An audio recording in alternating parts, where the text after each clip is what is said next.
Hello, everyone, and welcome to this episode of Ignition Time. President Biden gave his State of the Union speech. Now, the one thing that really jumped out at me from the State of the Union speech was that President Biden said that trying to deal with the high cost of living and the fact that inflation is skyrocketing was his top priority. It's very clear that all of us as Americans agree, voters agree, but it looks like President Biden is short of firepower, and this is a very important election year battle because of the midterm elections coming up. In other words, inflation could end up deciding the midterm elections and in turn control of Congress. Because if the Republicans take back control of the Senate and the House, then I don't think President Biden is going to be able to get anything done for the remainder of his term, which, by the way, is what happened to former President Barack Obama as well. Welcome to this episode of Ignition Time, everyone. Here's a headline of an article on your screen from Bloomberg. Biden short of firepower for the election year battle with inflation. President Biden said he'll make the battle against inflation his top priority in an election year, but he's short of tools that can actually achieve that. In other words, President Biden is out of firepower. In fact, in his first State of the Union speech, President Biden outlined that he'll try to reduce the cost of living, which, by the way, is rising very quickly, and the president explained how he'll fight back. He said, with price cuts for prescription drugs and childcare, action against firms that abuse their market power, and a crackdown on price gouging in the shipping industry. And some actually want him to free up fracking and remove trade tariffs too. Let's take a look at this image on your screen. A cost of living election. Yes, I believe that the midterm elections and control of the House and the Senate will come down to the cost of living. Just a few months ago, inflation was expected to have faded by the time midterm voters started paying attention to the campaign. Not anymore. As you can see, the red portion represents where economists expect inflation to be in the third quarter of 2022. In short, costs are continuing to go up. Now, the big problem for President Biden is that very few of his measures, what he suggested, actually have a quick fix. In other words, they'll take time to show their benefit, to show their impact, and I think that many of us are getting impatient and we want costs to come down. And on top of that, Democrats have very thin majorities in the House and the Senate, and in November when we have the midterm elections, November of this year, I believe the Senate and the House could both flip Republican. In fact, according to Michael Strain, who's the Director of Economic Policy Studies at the American Enterprise Institute, none of them are going to change the inflation picture. He's talking about President Biden's fixes that the president outlined in the State of the Union speech. Strain continued, even if he did all of those things that are right, we'd still have considerably troubling rates of inflation this year. Let's take a look at this chart on your screen from the Bureau of Labor Statistics. Americans are paying higher prices to fill their cars and heat their homes. You'll start to see that in 2020 and 2021, energy costs were down, but in 2022, energy costs are up significantly. I'm talking about gasoline. Let's take a look at household energy bills. You can start to see that the annual change in the household energy bills, the amount of money you need to spend to try and keep your house warm, especially as we get through brutal winters like they've been on the East Coast. I live in the Northeast. I live in New Jersey. Costs are going up. Costs to heat a home are going up. And on top of all this, we have the Russian aggression in Ukraine. Let's take a look at this important segment from President Biden's State of the Union speech, where he addresses his number one priority, which is trying to bring costs under control for the American people. And I want you to let me know in the comment section below what you think about this. Don't forget, all of this is happening with the backdrop of the Russian invasion of Ukraine, with the madman Putin, who's actually going into Ukraine, who's getting more and more aggressive with Ukraine. And that in turn is leading to high energy costs, not just for America, but for the whole world. Let's roll the tape and see what President Biden had to say in his recent State of the Union speech. Let's watch. And with all the bright spots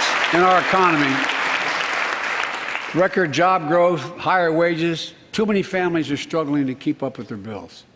Inflation is robbing them of gains they thought otherwise they would be able to feel. I get it. That's why my top priority is getting prices under control. Look, our economy roared back faster than almost anyone predicted, but the pandemic meant that businesses had a hard time hiring enough people because of the pandemic to keep up production in their factories. So you didn't have people making those beams that went into buildings because they were out. The factory was closed.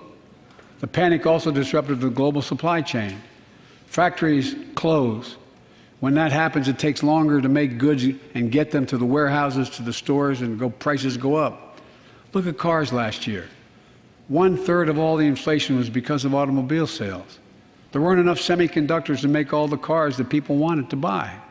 And guess what? Prices of automobiles went way up. especially used vehicles as well. And so we have a choice. One way to fight inflation is to drive down wages and make Americans poorer. I think I have a better idea to fight inflation.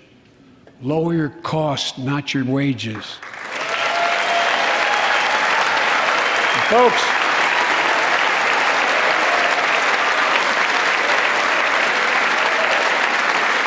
my plan to fight inflation will lower your costs and lower the deficit. 17 Nobel laureates in economics said my plan will ease long-term inflationary pressures. Top business leaders, and I believe most Americans support the plan. And here's the plan. First, cut the cost of prescription drugs. We pay more for the same drug produced by the same company in America than any other country in the world. Just look at insulin. 1 in 10 Americans has diabetes. In Virginia, I met a 13-year-old boy, the handsome young man standing up there, Joshua Davis. He and his dad both have type 1 diabetes, which means they need insulin every single day. Insulin costs about $10 a vial to make. That's what it costs the pharmaceutical company. But drug companies charge families like Joshua and his dad up to 30 times that amount. I spoke with Joshua's mom. Imagine what it's like to look at your child who needs insulin to stay healthy and have no idea how in God's name you're going to be able to pay for it. What it does to your family, but what it does to your dignity, your ability to look your child in the eye, to be the parent you expect yourself to be. I really mean it. Think about that. That's what I think about. Now, folks, the president wants to boost competition and many economists support it, but they say there will be no short-term benefit in the form of lower prices. In other words, these things take time. According to Jason Furman, who's a Harvard professor who actually served on President Barack Obama's Council of Economic Advisors, many of the new policies of the president are well worth doing, even though they will only have a minimal impact on inflation. So you can start to see, folks, that things are getting more and more difficult for President Biden. And the big political concern for President Biden is that with all these prices rising so rapidly, voters may punish his government regardless of his ability to fix the problem, according to Bloomberg News. In fact, more than 1/4 of Americans think that inflation is the country's most urgent issue, more than 3 times the number who said that COVID was the biggest threat. And historically, folks, it does not look good for the Democrats. The last Democrat who was actually president during a surge in inflation, that's Jimmy Carter in the late 1970s, was also the party's first one-term president in more than a century. Is President Biden also going to be a one-term president? And that is what all of this comes down to. Please click like, please click subscribe, please enable notifications. Thank you so much for watching. My name is Dr. Nitin Chhoda with Ignition Time. This right here is my Twitter feed. Follow me on Twitter. My Twitter handle is ignition_time. That's ignition_time. Thank you so much for being a viewer and a subscriber. Let me know what you think about this entire situation and whether you think President Biden is going to be able to combat inflation or